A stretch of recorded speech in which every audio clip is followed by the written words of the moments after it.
Welcome back. आपकी अदालत में आज हमारे मेहमान हैं राज्यसभा के मेंबर अमर सिंह। आपकी अदालत में अगला इल्जाम।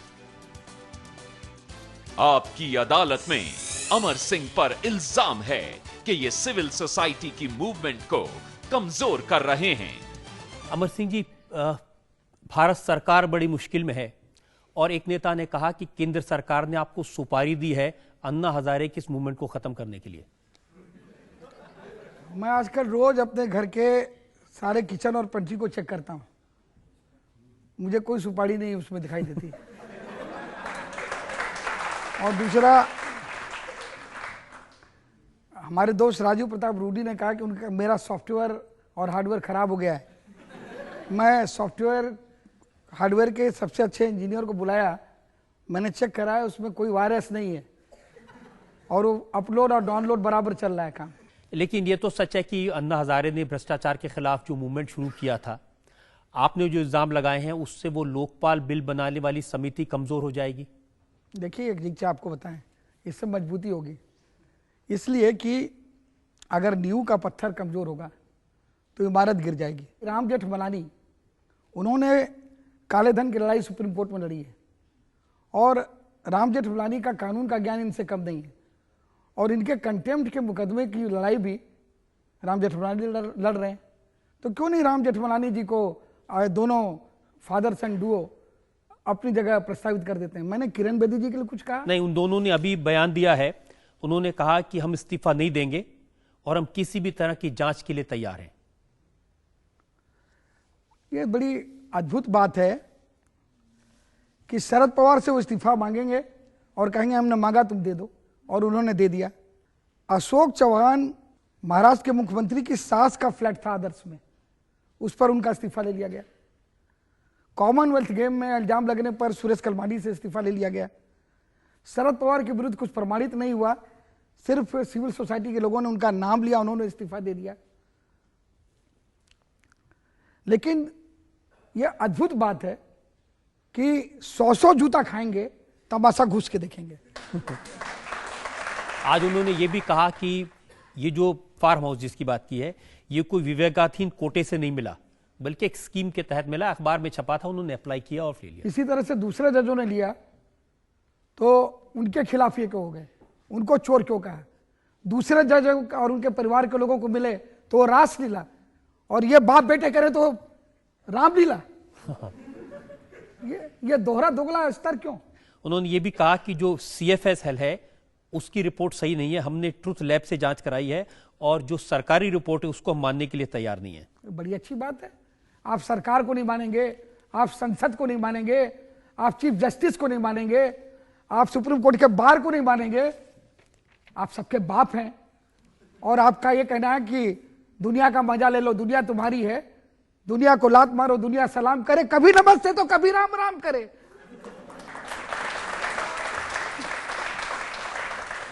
एक और खास बात अमर सिंह जी उन्होंने कही है। उन्होंने कहा कि ये जो पूरा कैंपेन है ये भ्रष्ट और इन्फ्लुएंशियल पीपल, प्रभावी लोग करवा रहे हैं ताकि भ्रष्टाचार के खिलाफ सख्त कानून न बन सके। सबसे ज्यादा भ्रष्ट और सबसे ज्यादा प्रभावी इन बाप बेटों से ज्यादा कौन हो सकता है, जो 180 करोड़ रुपए की संपत्ति डिक्लेयर कर रहे हैं। दूसरे अगर फ्लैट लें तो वो चोर हैं, ये बड़े बड़े फार्म हाउस ले लें तो भी ये साहूकार हैं। और ईमानदार और भ्रष्टाचार और कौन अच्छा है कौन बुरा, उसकी परिभाषा प्रशांत भूषण और शांति भूषण देने वाले कोई नहीं है। और मैं एक चीज आपको और बताना चाहता हूं, पॉलिटिशियन को और राजनेताओं को गाली देने वालों को मैं हाथ जोड़ के कहना चाहता हूं, इजिप्ट में परिवर्तन अलबरदाई राजनीति से किए हैं। 77 में इंदिरा गांधी को हटाने के लिए जनता पार्टी बना करके लोकनायक जयप्रकाश नारायण ने एक राजनीतिक विकल्प देकर परिवर्तन किया है। इजिप्ट में अलबरदाई हो, हिंदुस्तान में लोकनायक जयप्रकाश नारायण हो। विनोबा भावे ने भूदान मूवमेंट चलाया, लेकिन वो नेता नहीं बन पाए। मैं बाबा हजारे को हाथ जोड़ के कहना चाहता हूं कि आप अनशन करना है तो आप जाकर के विदर्भ में जहां किसान आत्महत्या कर रहे हैं वहां अनशन करिए, ताकि उनका आत्महत्या बंद हो जाए।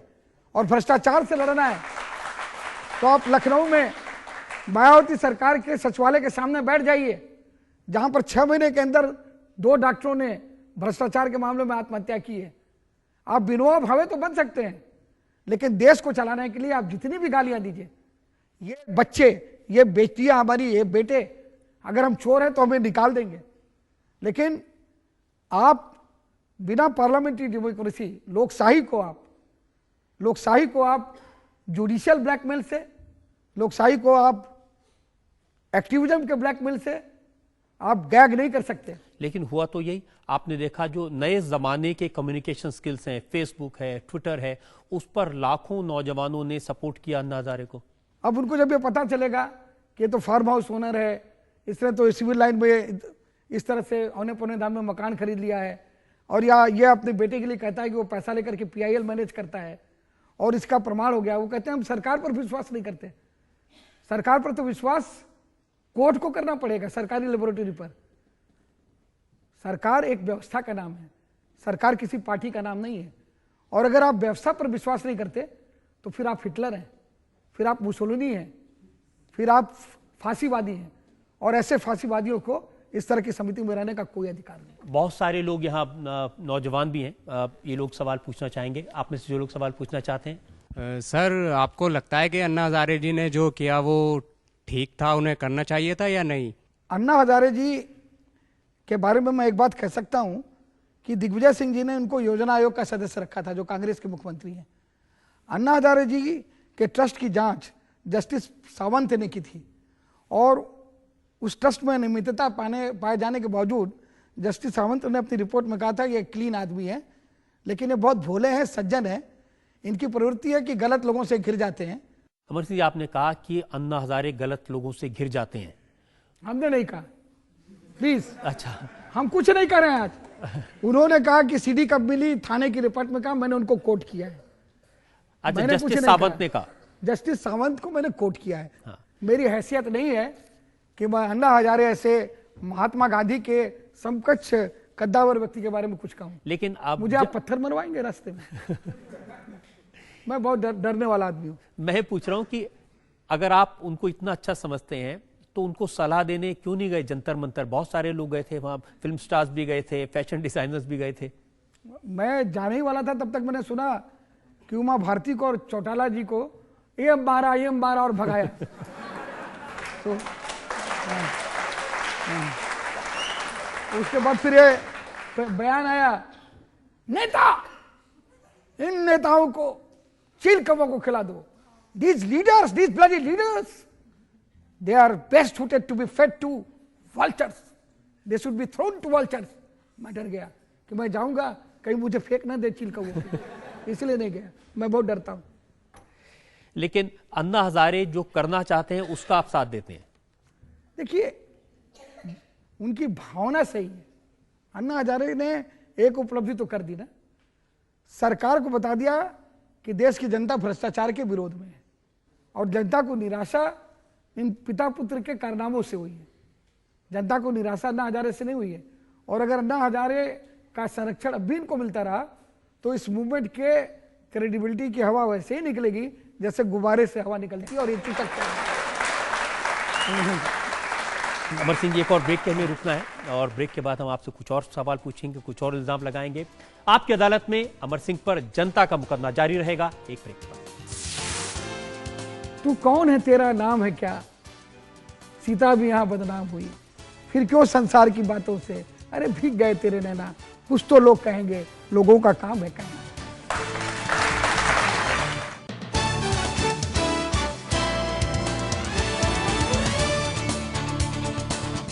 Welcome back. आपकी अदालत में आज हम मुकदमा चला रहे हैं, सवाल पूछ रहे हैं राज्यसभा के मेंबर अमर सिंह से।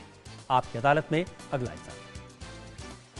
आपकी अदालत में अमर सिंह पर इल्जाम है कि ये कांग्रेस के इशारों पर काम कर रहे हैं।